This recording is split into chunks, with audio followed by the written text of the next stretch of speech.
अंतर मन में ज्योति जगा लो, होगा दूर अंधेरा।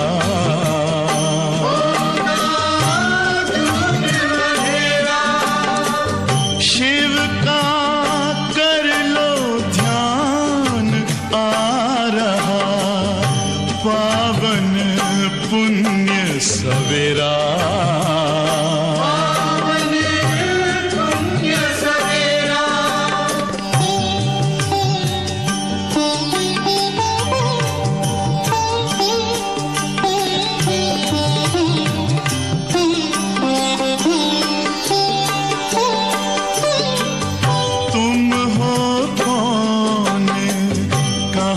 से आए अपने आप को जानो, राजयोग के द्वारा अपना परम पिता पहचानो। इसी राजपथ पर चलकर पालो अपना बसेरा।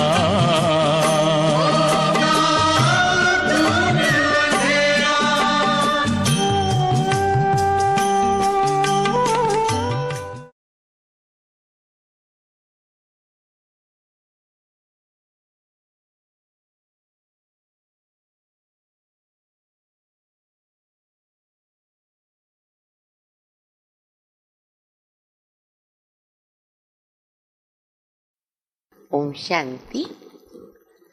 मुरली की तारीख है 29/8/2021। आज रविवार है।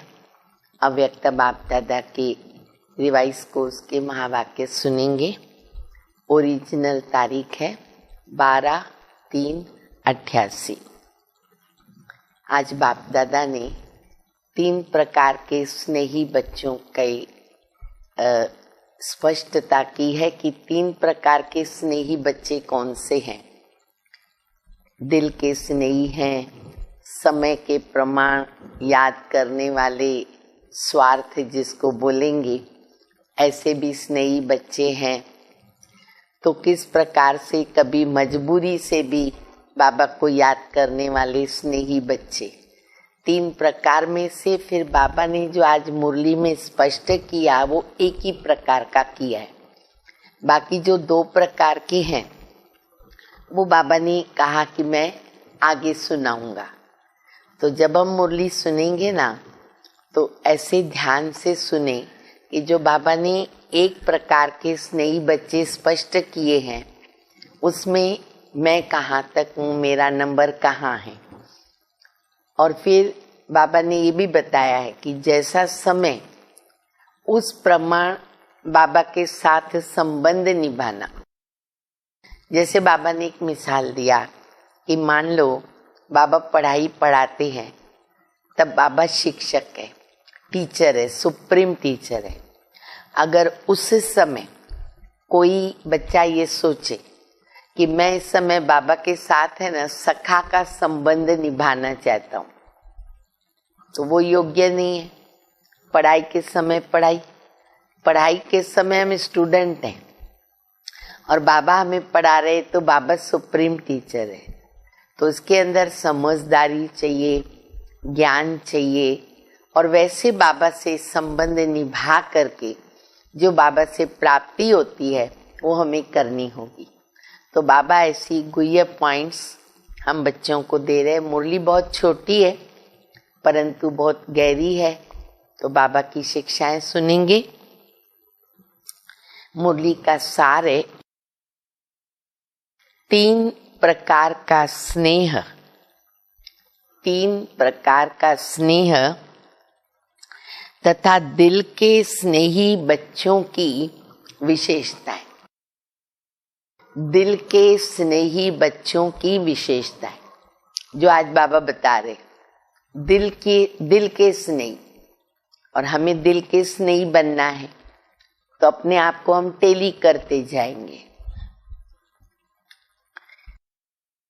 आज बाप दादा अपने स्नेही, सहयोगी और शक्तिशाली, ये 3 शब्द नोट करो। आज बाप दादा स्नेही, सहयोगी, शक्तिशाली, ऐसे 3 विशेषताओं से संपन्न बच्चों को देख रहे हैं। जिन बच्चों में ये तीनों बातें हैं, ऐसे बच्चों को बाप दादा देख रहे हैं। ये तीनों विशेषताएं जिसमें सम्मान है, वही विशेष आत्माओं में नंबर 1 आत्मा है, जिसमें ये तीनों बातें हैं, स्नेही, सहयोगी और शक्तिशाली, तीनों में समान। वो बाबा कहते नंबर 1 में आते, स्नेही भी हो और सदा हर कार्य में सहयोगी भी हो, साथ साथ शक्तिशाली भी हो। वैसे देखा जाए तो बाप दादा के जो भी बच्चे हैं तो उनमें सब थोड़ी थोड़ी तीनों बातें। स्नेही तो सब बाबा के बच्चे हैं। किसको बोलो बाबा से प्यार कितना है, 99.9 भी नहीं मानेंगे, कहेंगे 100% प्यार करते बाप दादा से। फिर अपनी अपनी रीति से, अपनी अपनी शक्ति अनुसार सहयोगी भी है और बाबा को याद करके शक्तियों को भी भर रहे। तो बाबा कहते स्नेही है, हर कार्य में सहयोगी है, साथ साथ शक्तिशाली भी हैं। स्नेही तो सभी हैं, लेकिन स्नेह में प्रकार अभी बाबा बता रहे। स्नेह में एक है दिल का स्नेह, दिल का प्यार, दिल का स्नेह। दूसरा समय प्रमाण मतलब का स्नेह, समय प्रमाण मतलब का स्नेह। और तीसरा मजबूरी के समय का स्नेह, मजबूरी के समय का स्नेह। जो दिल का स्नेही है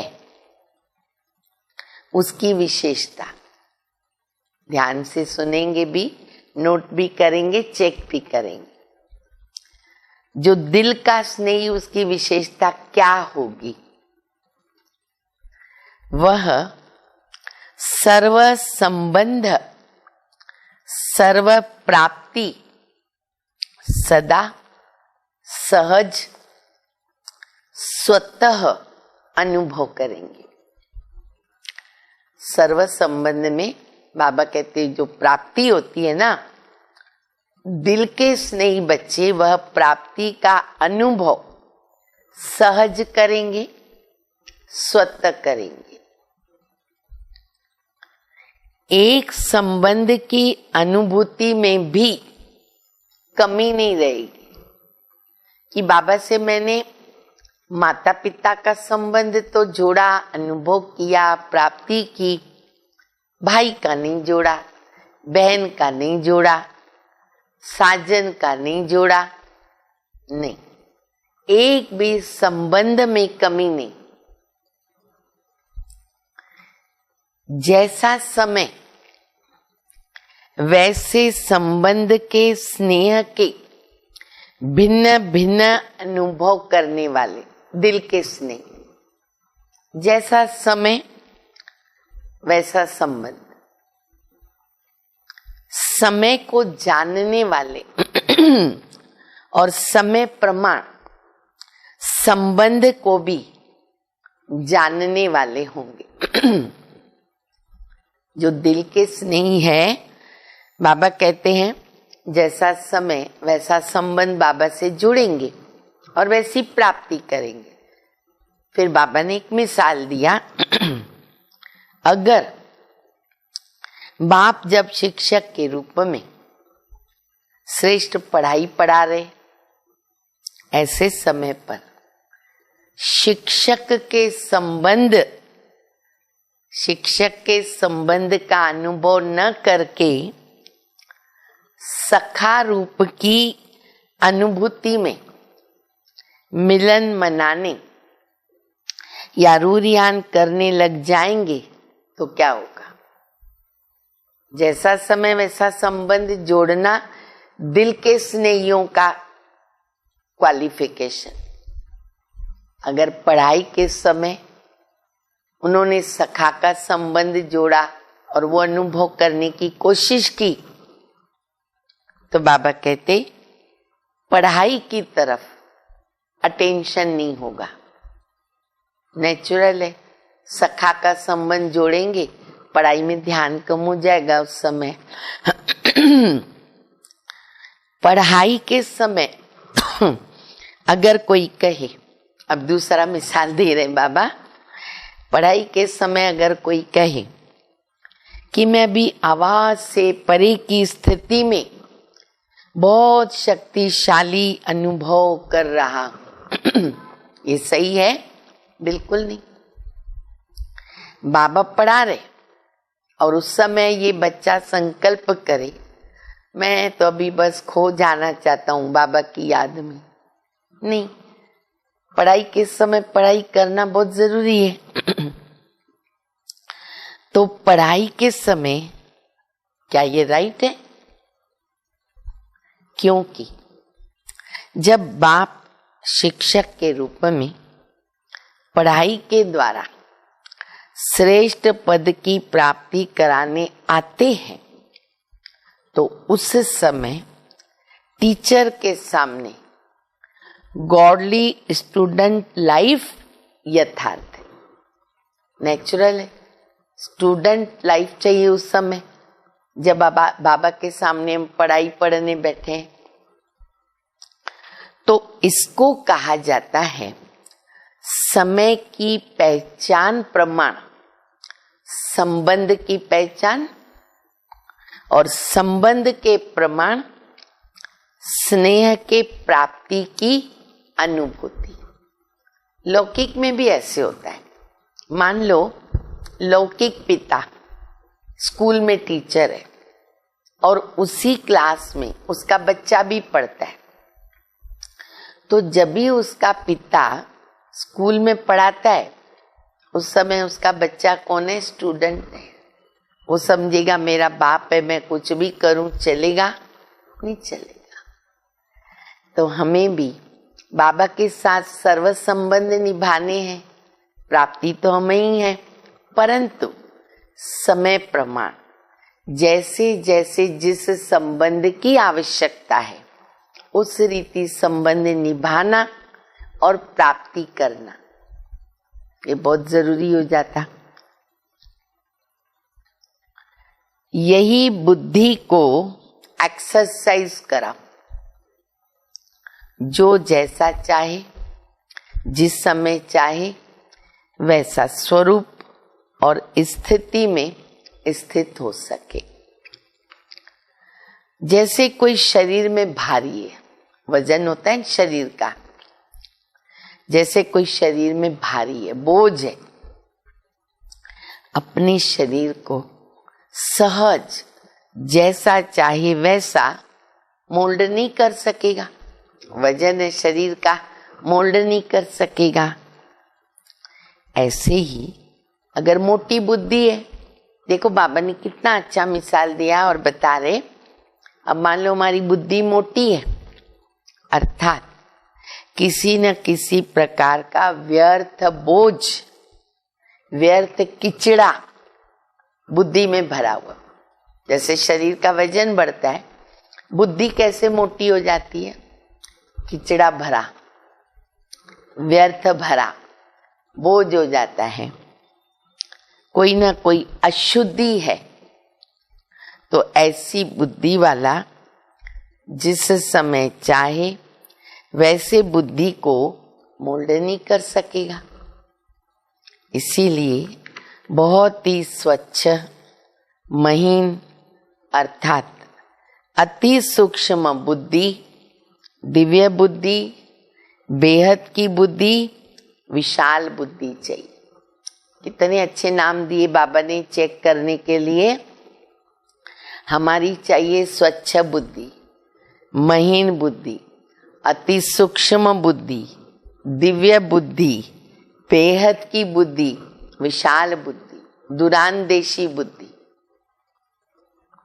ऐसी बुद्धि वाले सर्व संबंध का अनुभव, जिस समय जैसा संबंध वैसे स्वयं के स्वरूप का अनुभव कर सकें। ऐसी जब बुद्धि बन जाएगी ना, फिर जो चाहे जैसी प्राप्ति जैसा संबंध जोड़ेंगे वो अनुभव कर सकेंगे।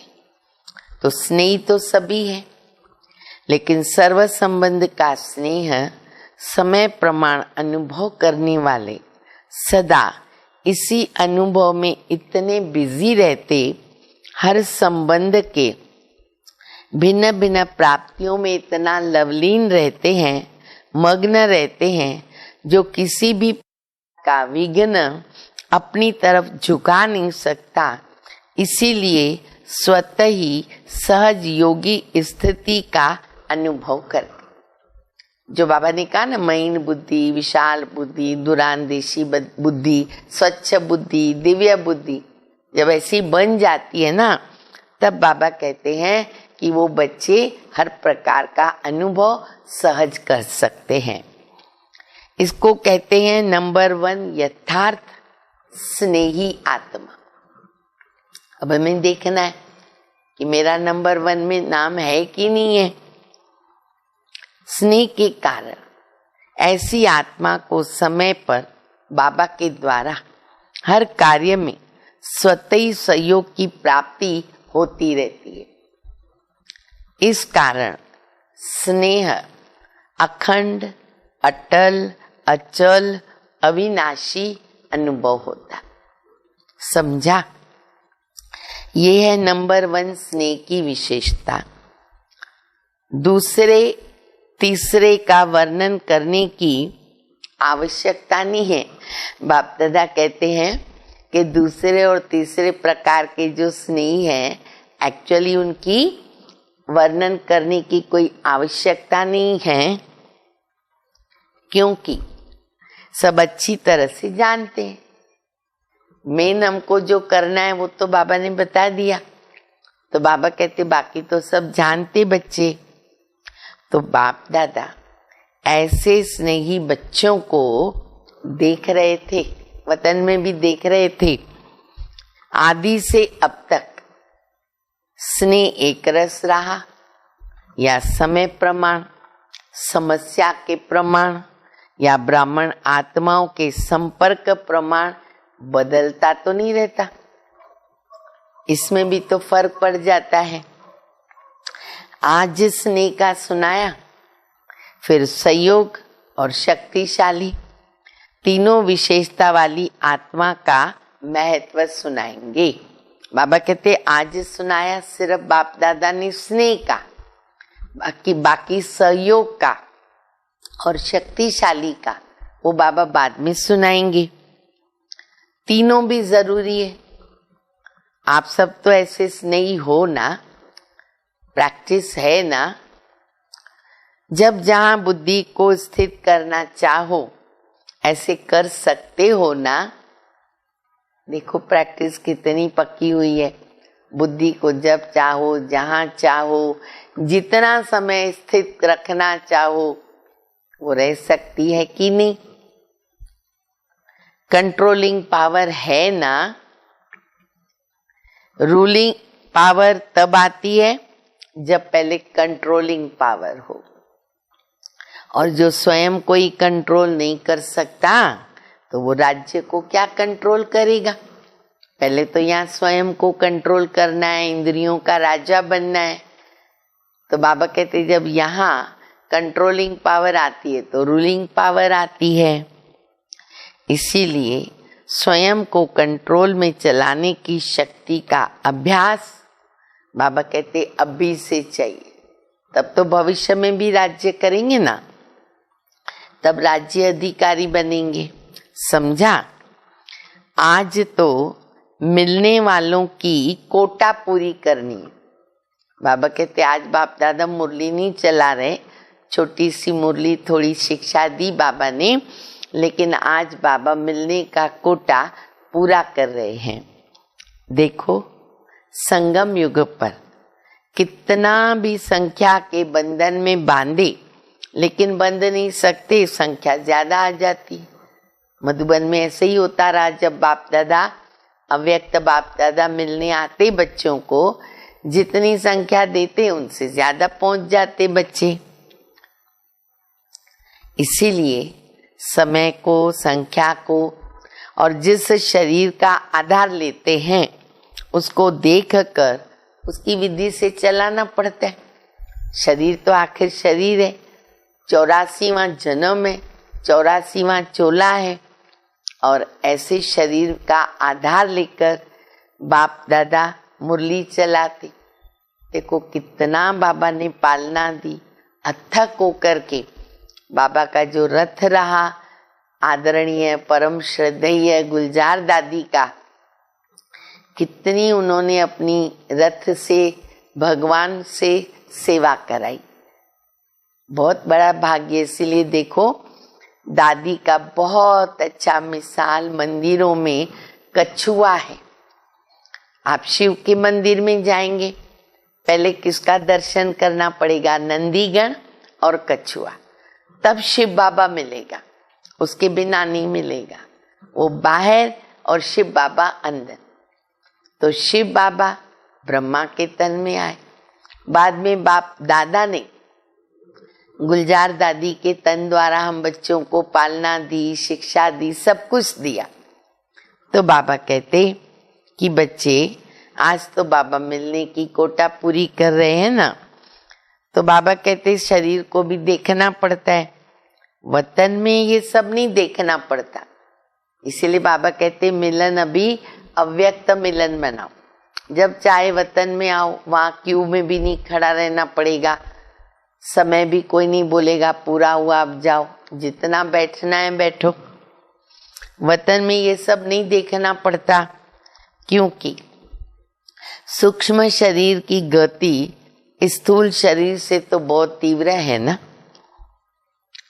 एक तरफ साकार शरीरधारी और दूसरी तरफ फरिश्ता स्वरूप, दोनों के चलने में कितना अंतर होगा। अब बाबा कहते स्थूल शरीरधारी पैदल चलेगा और फरिश्ता उड़ करके चलेगा, तो उसकी स्पीड कितना फास्ट होगा। तो दोनों के चलने में कितना अंतर हो जाएगा। फरिश्ता कितने में पहुंचेगा और साकार शरीरधारी कितने में पहुंचेगा। फरिश्ते को तो कुछ सेकंड लगेंगे। तो बाबा कहते ऐसे उड़ कर के आओ वतन में बाबा के पास। तो बहुत अंतर है। ब्रह्मा बाप भी सूक्ष्म शरीरधारी बनकर कितनी तीव्र गति से चारों ओर सेवा कर रहे, वही ब्रह्मा साकार शरीरधारी रहे और अब सूक्ष्म शरीरधारी बनकर कितना तीव्र गति से आगे बढ़ भी रहे, बढ़ा भी रहे। तो ये अनुभव कर रहे हो ना। देखो भक्ति मार्ग में कहा ब्रह्मा मुख से बच्चे पैदा हुए, मुख वंशावली। फिर ब्रह्मा बाबा अव्यक्त हुए, तो ब्रह्मा बाबा के संकल्प की रचना, तो संकल्प की रचना कितनी तेज हो गई, बहुत फास्ट स्पीड रही ना। तो वो बाबा मिसाल दे रहे हैं। सूक्ष्म शरीर की गति इस दुनिया के सबसे तीव्र गति के साधनों से भी तेज है। एक सेकंड में उसी समय अनेकों को अनुभव करा सकते हैं। जो सब कहेंगे कि हमने तो उस समय बाप को देखा या बाप से मिले, हर एक समझेगा कि मैंने रूरियान किया, मैंने मिलन मनाया, मेरे को मदद मिली। क्योंकि तीव्र गति के कारण एक ही समय पर हर एक को ऐसा अनुभव होता है कि जैसे मैंने किया। होता है ना, हर एक बच्चे को ये अनुभव रहता है अपना अपना। तो फरिश्ता जीवन बंधन मुक्त जीवन है। इसलिए बाबा कहते चलते फिरते भी फरिश्ते के रूप में रहो। थकावट भी नहीं होगी, हर काम तेज गति से हो जाएगा। बल सेवा का बंधन है, हमें सेवा करनी है, हमारी जवाबदारी है। लेकिन इतना फास्ट गति है कि जो जितना करे उतना करते हुए भी वो सदा फ्री। ये बाबा कहते हैं अनुभव करो। जो भी हमको सेवा मिलती है करने के लिए, जवाबदारी है हमारी, वो करते हुए भी क्या होगा, हमें ऐसे फील होगा कि जैसे हम फ्री हैं। जितना ही प्यारा उतना ही न्यारा। कराते सबसे हैं, लेकिन कराते हुए भी अशरीरी फरिश्ता होने के कारण सदा स्वतंत्रता की स्थिति का अनुभव होता है, क्योंकि शरीर और कर्म के अधीन नहीं होते। फरिश्ता रूप हो गया तो बाबा कहते शरीर और कर्म के अधीन नहीं।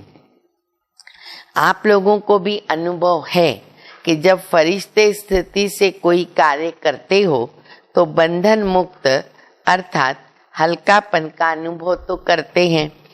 और जो हैं ही फरिश्ते, लोक भी वह तो शरीर भी वह, तो क्या अनुभव होगा जान सकते हो। वतन में अगर पहुंचते हैं और हमारा ये शरीर भी नहीं तो कितना हल्कापन होगा। तो बाबा अनुभव भी सुना रहे। अच्छा, तो बाबा ने बहुत छोटी मुरली चलाई, क्योंकि बाबा को बच्चों से मिलना रहा उस दिन। तो बाबा का भी याद प्यार सुनेंगे और फिर आगे जो बाबा ने पार्टियों से बातचीत की है, बहुत अच्छी अच्छी शिक्षाएं दी है बाप दादा ने, वह फिर सुनेंगे। तो पहले बाबा का याद प्यार सुन लेते हैं। चारों ओर के सर्व दिल के स्नेही बच्चों को सदा दिव्य विशाल बेहद बुद्धिवान बच्चों को सदा ब्रह्मा बाप समान फरिश्ता स्थिति का अनुभव करके तीव्र गति से सेवा में स्व उन्नति में सफलता को प्राप्त करने वाले सदा सहयोगी बनकर बाप के सहयोग का अधिकार अनुभव करने वाले ऐसे विशेष आत्माओं को सम्मान बनने वाली महान आत्माओं को बाप दादा का याद प्यार और नमस्ते। हम रूहानी बच्चों की रूहानी बाप को, माता पिता बाप दादा को याद प्यार, गुड मॉर्निंग और नमस्ते। अभी पर्सनल मुलाकात की एक पॉइंट है। बाबा पूछ रहे, सदा बेफिक्र बादशाह हो, हैं सभी बेफिक्र बादशाह। जब बाप को जवाबदारी दे दी, फिक्र किस बात की। हमें जो भी चिंता है किसने ले ली, हमारी चिंता बाबा ने, सारा बोझ बाबा ने ले लिया। तो बाबा कहते बच्चे अभी तुमको किस बात का फिक्र है। जब अपने ऊपर जिम्मेवारी रखते हो तो फिर फिक्र रहता है, मैं जवाबदार हूँ, मुझे करना है। तो फिर हमारे ऊपर आ जाती है बात। हमारे ऊपर आ गई तो हमें आएगा क्या होगा, कैसे होगा। लेकिन जब बाबा के हवाले कर दिया तो फिक्र किसको होना चाहिए, मुझे या बाबा को? बाबा को होना चाहिए। तो फिक्र किसको होना चाहिए, बाप को या आपको? और बाप तो सागर है, उसमें तो फिक्र रहेगा नहीं। तो बाप भी बेफिक्र है, बच्चे भी बेफिक्र। तो सारा बोझ अभी कुछ भी अगर रखा भी हो ना, आज बाबा को देके एकदम हल्के हो जाओ। जो भी कर्म करो, कर्म करने से पहले ये सोचो, मैं ट्रस्टी हूं, मैं ट्रस्टी हूं, पक्का करो। ट्रस्टी काम बहुत प्यार से करता है। क्यों? क्योंकि उसके ऊपर बोझ नहीं होता है, मेरा कुछ है नहीं, निमित्त हूं। ट्रस्टी का अर्थ है सब कुछ बाबा तेरा, सब कुछ बाबा तेरा। तो तेरे में प्राप्ति भी ज्यादा है, हल्के भी रहेंगे, काम भी अच्छा हो जाएगा, क्योंकि जैसी स्मृति होती है वैसी स्थिति बन जाती। तो दुनिया में भी नियम है, हमारे पास जैसी स्मृति रहती है ना वैसी स्थिति ऑटोमेटिक बनती है। देखो, प्रयोग करके देखो। मान लो आप एकांत में बैठे हो, ठीक है। अच्छा, आप 3 महीना 6 महीना पहले वाली कोई बात याद करो। कौन सी बात? जब आपको किसी ने अपमान किया, बेइज्जत किया, कड़वे शब्द बोले, आपको बुरा लगा बहुत, वो व्यक्ति को याद करो, वो बात याद करो। वो बात 6 महीना पहले की है, लेकिन आप आज याद करेंगे ना तो भी स्थिति क्या बन जाएगी? गमगीन, दुख में, क्रोध आएगा, गुस्सा आएगा, स्थिति हमारी बदल जाएगी। और उस समय अगर कोई व्यक्ति आके हमको प्यार से कुछ पूछेगा, बराबर जवाब भी नहीं देंगे, इतना फर्क पड़ता है। इसी प्रकार अगर आप कोई बैठे बैठे 6 महीना पहले वाली अच्छी बात याद करो, आपको बहुत मान मिला, आपकी बहुत महिमा हुई, आपको बहुत सभी ने प्यार किया, आप विजयी बने, वो सीन याद करो। आप 6 महीना बाद आज खुश हो जाएगी, कितना अच्छा था, कितनी अच्छी वो घड़ी रही, चेहरे पे मुस्कुराहट आ जाती है। तो जैसी स्मृति वैसी स्थिति बन जाती है। तो बाबा बता रहे हैं कि अगर स्मृति में ये बात होगी तो स्थिति भी हमारी वैसी रहेगी। तेरा माना बाबा की स्मृति, सब कुछ तेरा माना बाबा की स्मृति। कोई रिवाजी महान आत्मा नहीं, बाबा। बाबा कौन है? कोई साधारण आत्मा नहीं। तो जब तेरा कह दिया तो कार्य भी अच्छा होगा और स्थिति भी सदा बेफिक्र हो जाएगी। जब बाप ऑफर कर रहा है, देखो कौन ऑफर कर रहा है। बाबा कहते बाबा सामने से ऑफर कर रहा है। क्या ऑफर कर रहा है? बच्चे फिक्र मुझे दे दो, सब कुछ मुझे दे दो, तुम्हारा खिचड़ा क्या, तुम्हारी चिंता क्या, तुम्हारे फिक्र क्या, सब मुझे दे दो। फिर भी अगर ऑफर कोई नहीं माना तो बाबा क्या करेगा? फिर उसका नसीब। फिर क्या कहेंगे? बाप की ऑफर है, बोझ को छोड़ो। तो सदा बेफिक्र रहना है और दूसरों को बेफिक्र बनने की अनुभव से विधि बताओ। खुद भी बेफिक्र बनो और दूसरों को भी बाबा कहते अपने अनुभव सुनाओ। तो क्या होगा? आशीर्वाद मिलेगी, बहुतों की ब्लेसिंग मिलेगी। तो बादशाह हो तुम सभी बच्चे। तो बाबा कहते आशीर्वाद मिलेगी। किसका बोझ व फिक्र अगर हम ले लेते हैं तो क्या होता है? दिल से दुआएं देते ना, तो स्वयं भी बेफिक्र बादशाह और दूसरों की भी शुभ भावना की दुआएं, तो बादशाह हो गए। तो अविनाशी धन के बादशाह, जो धन विनाश नहीं होता। बादशाह को क्या परवाह होती? बादशाह के पास सब कुछ होता है, तो क्या परवाह होती है? विनाशी बादशाहों को तो चिंता रहती है, लेकिन ये तो अविनाशी है, ठीक है। तो क्या बनेंगे आज से लेके? बेफिक्र बादशाह, कोई फिक्र अपने पास नहीं रखनी है। अच्छा, अभी दूसरी पॉइंट सुनेंगे। अविनाशी सुख और अल्पकाल का सुख दोनों के अनुभवी हो ना।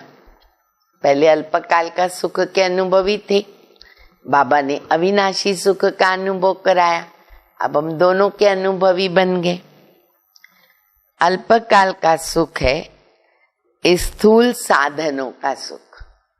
भाई गर्मी होती एसी है, ठंडी होती हीटर है, तो ये साधन सुख देते।